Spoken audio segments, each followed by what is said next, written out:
Alright, so last week we took a look at my top 10 most anticipated games of 2022, so it's only fair that I give the same treatment to the movies I'm most looking forward to this year.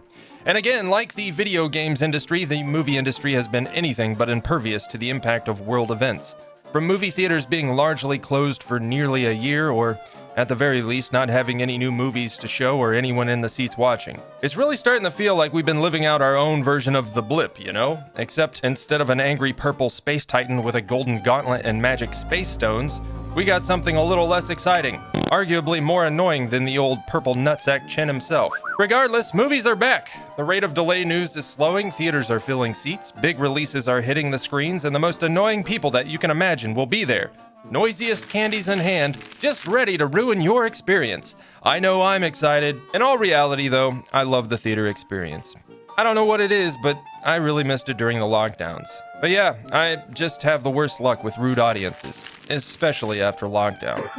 Still, though, I can't help but to be excited about so many movies coming our way. And I'll be there opening weekend, popcorn in hand, ready to watch plenty of upcoming movies.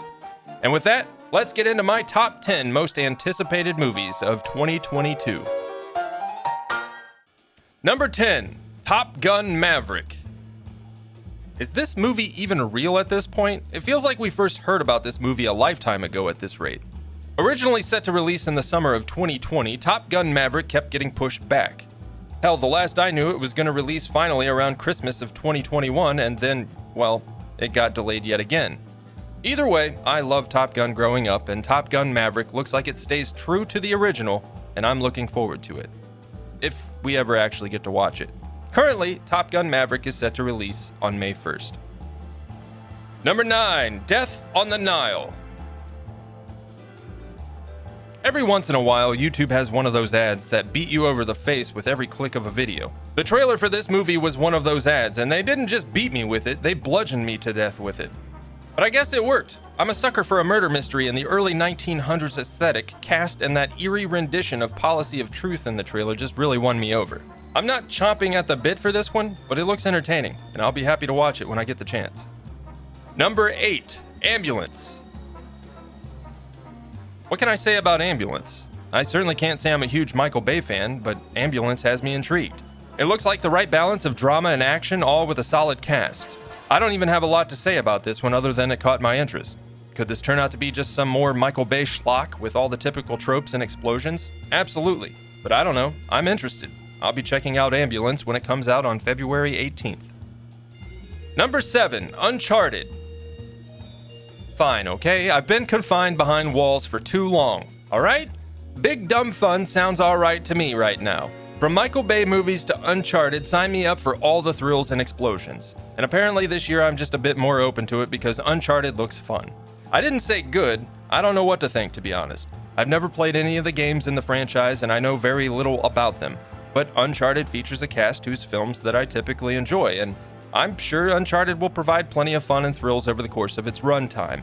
Maybe it won't be something to remember, who knows? But it'll be fun at the very least, I'm sure. Number 6, Morbius. Now, Morbius is another one of the movies that faced multiple delays due to the events of the world. It's also the movie that I'm most nervous about this year. I want this movie to be good, I really do. Morbius is one of the coolest characters in the Spider-Man gallery of characters. Absolutely one of my favorites from the Spider-Man animated series in the 90s. I don't like Jared Leto. And let's face it, Sony doesn't have the greatest track record with their Spider-Man properties when left on their own. I'm really hoping for the best on this one. Morbius could be used in a lot of cool ways within the Spider-Verse that Sony and Marvel are building, and I hope Sony gives the character a proper introduction. Nerves aside, I'm really looking forward to this one.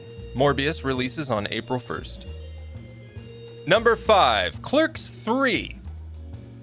At the time of writing this, Clerks 3 has no confirmed release date, but is slated for a 2022 release.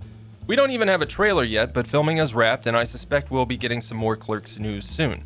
That said, I can't wait. I love Kevin Smith. The man is a treasure. Of course I'll be buying a ticket for his latest film. And Clerks 3? Are you kidding me? The original Clerks blew my mind as a young high schooler.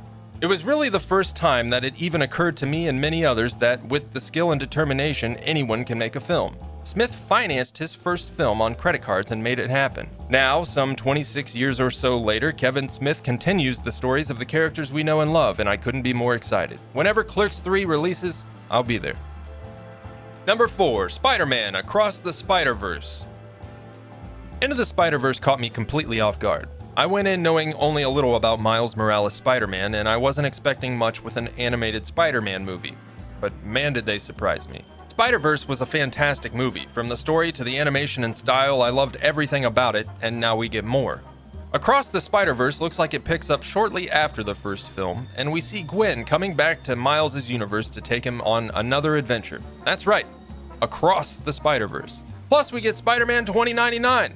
This movie looks great. I can't wait for it. Spider-Man Across the Spider-Verse is set to release on October 6th.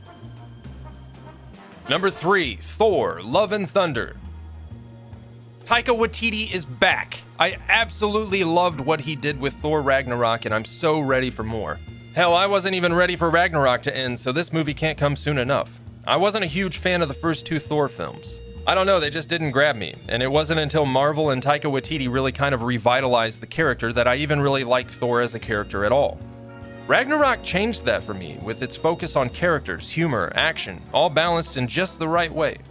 So bring on Lady Thor and more Korg. I'm ready for it. We haven't gotten a trailer yet, and it can't come soon enough.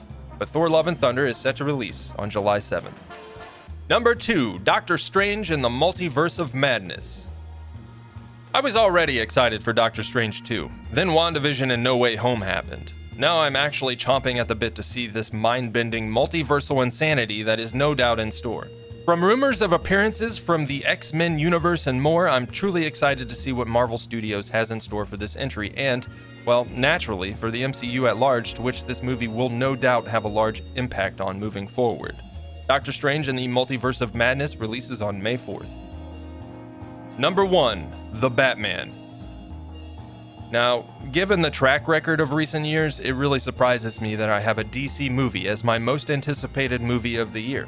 I love DC and plenty of their characters, I genuinely do. And I want to see them succeed on the big screen, but let's face it, the DCEU has been an absolute mess right out the gate. While not a mainline DCEU film and instead taking place on Earth 2, Matt Reeves' Batman takes us into year 2, featuring a younger, less experienced Bruce Wayne, or, well, Batman. This movie looks dark, gritty, and cerebral in all the right ways. In fact, the trailer leaves me with the impression that this is the Batman movie I've been waiting on for years. I'm incredibly excited for this film, and thankfully, we don't have to wait much longer. The Batman is set to release on March 4th. So there it is, my top 10 most anticipated movies of 2022. Thankfully, with a lot more places on the list having actual release dates than my most anticipated games of the year, many of which with no definitive date of release just yet. Now granted, we've seen just how definitive these release dates have been, and only time will tell if everything releases as planned moving forward. But I certainly hope so. So what did you think? Did you agree, disagree? Are you looking forward to any of these movies as well? What movie are you most looking forward to this year? And of course, if I missed anything that you think should be on my radar, let me know in the comments below. I'd love to hear all about it. And if you enjoyed the video, it would be super cool of you to hit that like button. It truly helps support the channel and my content by further feeding it into the YouTube algorithm, and by just letting me know that I'm doing a good job. And if this is your first time catching one of my videos and you want to see more, be sure to click that subscribe button for new videos each week, and of course even live streams right here on YouTube. But that's it for me today. If you made it this far, be sure to comment Top Gun 2 isn't real, and I'll know you made it this far. I want to thank you all for watching and supporting what I do. I really can't thank you enough. I wish you all well, and until the next video, you all take care. I'll see you soon.